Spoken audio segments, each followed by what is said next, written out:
Okay, so as I mentioned in my last video, I was cutting out the blanks for the raised panel doors, and this is what I've come up with.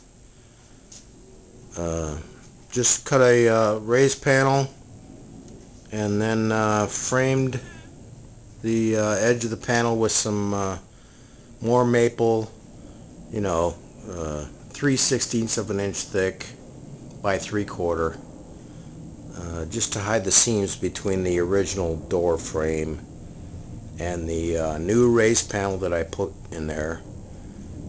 You can see I got the base molding, got the cutout,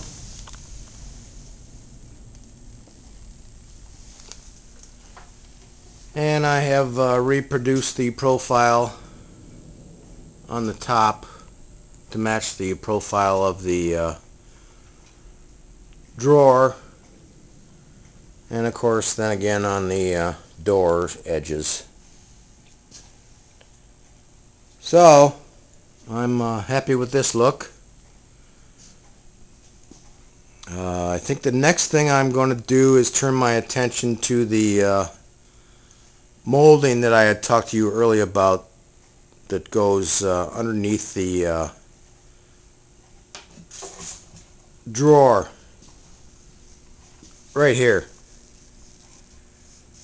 I want to make a molding that transitions this point down to this point, you know, at an angle. I don't like the way that 90-degree angle is there. It just makes the drawer look like it's sticking out in the wind. So that's what I'm going to do next. And I'll talk to you again.